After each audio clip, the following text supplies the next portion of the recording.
अस्सलाम वालेकुम जी and good evening. कैसे हैं आप सब? उम्मीद करती हूँ बिल्कुल खैरियत से होंगी और अल्लाह की शुक्र मैं भी बिल्कुल ठीक हूँ। तो अभी मैं वापस आ गई थी घर में और घर भाई के साथ आई थी, तो उसको मैंने ये प्रॉमिस किया होता कि मैं ना तुम्हें पुलाव खिलाऊँगी।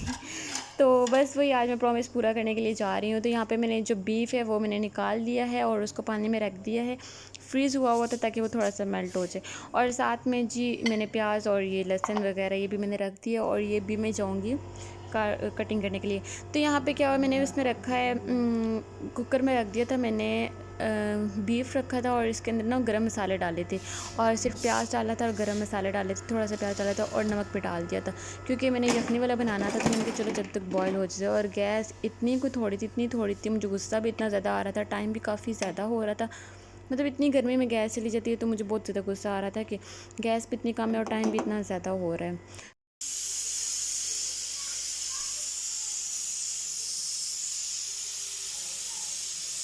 फिर मैंने बर्नर निकाल लिया था। मैंने कहा बर्नर में शायद गैस थोड़ी ज़्यादा आ जाए ना, तो थोड़ी थोड़ी आ रही थी गैस फिर भी।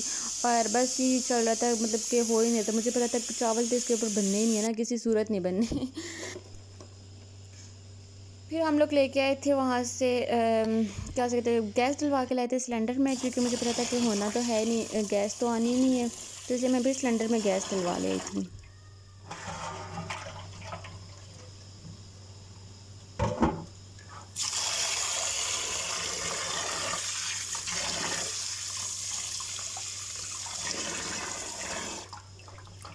चावलों को मैंने बहुत अच्छे तरह से साफ़ कर लिया था, क्योंकि इसमें जो छोटे छोटे से कीड़े होते हैं ना, वो भी मतलब कि काले काले से, वो मुझे बड़े तंग, मतलब मुझे बड़े उसका होता है कि यार ये ना रहना चाहिए। तो मैंने बहुत अच्छे से चावलों को वो कर लिया था, साफ़ कर लिया था।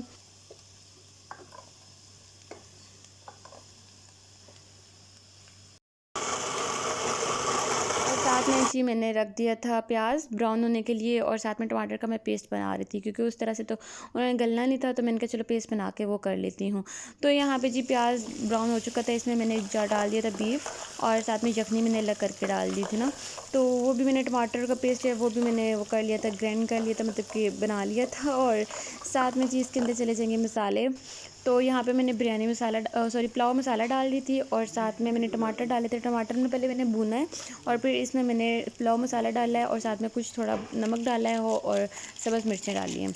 बस इसके अलावा मैंने इसमें कुछ भी नहीं डाला था। और सारा, हाँ, गरम मसाले भी मैंने थोड़े थोड़े ऐड किए थे अपने। और साथ में जी मेरे पास फ्रीज़ हुआ पड़ा हुआ था, क्या पड़ा हुआ था, इमली और आलू बुखारा, तो वो मैंने एक ट्यूब डाल दिया था। तो यहाँ पे मैं बना रही थी रायता। मैंने कहा चलो जब तक वो चावल बनते हैं तब तक मैं साथ में रायता बना लेती हूँ। रायते का क्या होता है कि मैं दही ना अच्छी तरह से ना, दही में थोड़ा सा नमक और काली मिर्च डाल के उसको फेंट लेती हूँ, उससे इतना अच्छा बनता है।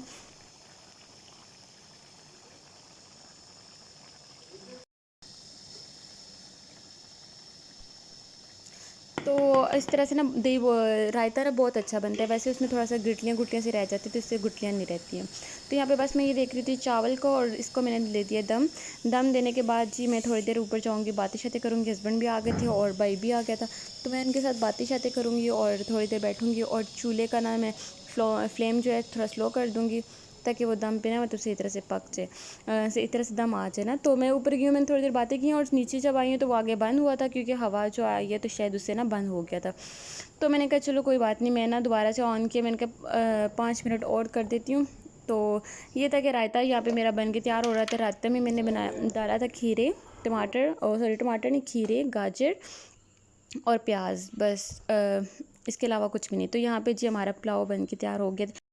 अच्छा जी, ये नेक्स्ट डे मॉर्निंग है। तो मॉर्निंग में हम लोग, आपको पता है रात को हम लोग छत पे सोते हैं, तो यहाँ पे जी मॉर्निंग हो चुकी थी। सुबह सुबह सूरज निकल आता है, 8:30 बजे का आई थिंक टाइम था, और यहाँ पे ये रोशनी आ जाती है। और इस साइड पे ना बिल्कुल भी वो धूप नहीं आती है, तो इसलिए हमें धूप का पता ही नहीं चलता, गर्मी का पता ही नहीं चलता। तो हम लोग यहाँ पे इस तरह से रात को इतनी सुबह टाइम में इस टाइम पे जागते हैं हम लोग। यहाँ पे तो बिल्कुल छाँव होती है, पता भी नहीं चलता। तो यहाँ पे कूलर वगैरह हम लोगों ने बंद कर दिया था। ये वाला रखना है, बस अंदर रखना है। और मैं जाऊँगी नीचे, थोड़ी देर रेस्ट करूँगी। रेस्ट करने के बाद जब मैं जागी तो यहाँ पे कुछ बर्तन पड़े होते हैं, वो वॉश करने हैं। और साथ में नाश्ते में देखती हूँ क्या खाती हूँ मैं, क्योंकि ये होता है कि नाश्ते में भी डिसाइड करना बड़ा मुश्किल हो जाता है ना मेरे लिए। तो बस ये मैंने नाश्ता वास्ता कर लिया था। ये तो मैंने फिर दाल जो भिगो दी थी, मैंने कहा चलो शाम में ना दाल बना दूँगी। थोड़ी देर के लिए मैंने भिगो दी थी, क्योंकि लेट में जागी थी, तकरीबन 3 बजे तक जागी थी, तो इसलिए। तो बाकी सारी चीज़ें इधर ही पड़ी थी, बर्नर, सिलेंडर वगैरह सब कुछ इधर ही पड़ा होता। तो मैंने कहा रूम की भी मतलब कि सफाइयाँ वगैरह कर चुकी थी मैं, दोनों रूम की सफाइयाँ हो चुकी थी, बस किचन रह गया था। तो किचन में मैं जल्दी से ना बर्तन वॉश कर लूँगी, क्योंकि बर्तन जो हैं वो उसमें बड़ी बरकत होती है। बर्तन हमारे 2 बंदे हैं हम लोग, लेकिन फिर भी बर्तन इतने ज़्यादा हो जाते हैं कि समझ ही नहीं आती है, हमारे बर्तन बहुत ज़्यादा होते हैं। अच्छा, मैं जितने भी अब ना मेरे हस्बैंड ने बिल्कुल वो कर दिया कि अब तुमने बर्तन कोई भी नहीं लेना है, क्योंकि जितने ज़्यादा बर्तन लो ना उतना ही ज़्यादा गंद बन जाते हैं। मतलब कि बर्तन वो पहले गंदे जो हैं उसको मैं धोती नहीं हूँ, मैं कहती हूँ अच्छा कोई नहीं और निकाल लेती हूँ, एक ही बार सारे धो लूँगी। तो ये सीन होता है ये काम तो चलते रहेंगे, इन कामों ने रुकना तो है कोई नहीं। तो ये काम तो चलते रहेंगे। और साथ में जी यहाँ पे पानी जो सारा रुक जाता है, तो मैंने ना एक पास जो शॉपिंग बैग रखती हूँ, जिसके अंदर ना मैं सारा वो कचरा वगैरह डाल देती हूँ जितना भी होता है। अब मैं वो सारा काउंटर वगैरह साफ़ करके लाऊंगी, जितना भी कचरा वगैरह होगा वो सारा इसके अंदर आ जाएगा, और फिर वो मैं शॉपिंग बैग में डाल के तो मैं अपनी डस्टबिन में डाल देती हूँ। तो यहाँ पे जी सारा कुछ साफ़ हो जाता है। एंड में जो ये पार्ट जो रह जाता है इसको मैं फिर साफ़ करूँगी। तो यही था आज का हमारा व्लॉग। आपने क्या करना है, आपने मेरे चैनल को सब्सक्राइब करना है, लाइक करना है और शेयर करना है, और बेल आइकन पे लाजमी प्रेस करना है, और कमेंट करके लाजमी मुझे बताना है कि आपको आज का व्लॉग कैसा लगा। ये छोटा सा व्लॉग था हमारा, इतना बड़ा मैंने व्लॉग बनाया नहीं है। तो इंशाल्लाह आगे रूटीन होगी तो इंशाल्लाह अच्छे अच्छे व्लॉग आते जाएंगे, और आगे इंशाल्लाह उम्मीद है कि अच्छे ही व्लॉग आने वाले हैं। अच्छा, जितनी स्पीड से आपको लग रहा है कि मैं काम करी, इतनी स्पीड से मैं काम नहीं करी, बस मैंने इसकी स्पीड थोड़ी सी तेज़ की थी, क्योंकि इतना लंबा हो जाता व्लॉग, तो इसलिए मैंने इसकी ना थोड़ी सी स्पीड तेज़ कर दी थी। तो बस ये कुछ चल रहा है आजकल, बस काम काम। फिर आगे से आपको पता है स्कूल स्टार्ट हो जाएंगे तो फिर भी यही काम होगा, लेकिन उसमें थकावट बहुत ज़्यादा हो जाएगी। अभी तो शुक्र करूँगी मैं भी हायर स्कूल जब स्टार्ट होंगे, क्योंकि घर में बहुत मैं बोर हो चुकी हूँ, बहुत ज़्यादा। तो क्योंकि मैं ना घर में कभी इस तरह से अकेली रही नहीं हूँ ना, इस तरह से बाकी सारे काम वगैरह, क्योंकि शुरू से फर्स्ट डे से मैं जॉब कर रही थी, और बीच में छुट्टियाँ जो फर्स्ट टाइम आई हैं, तो इसलिए मुझे बहुत ज़्यादा लग रहा है। ओके जी, अल्लाह हाफिज़, बाय बाय।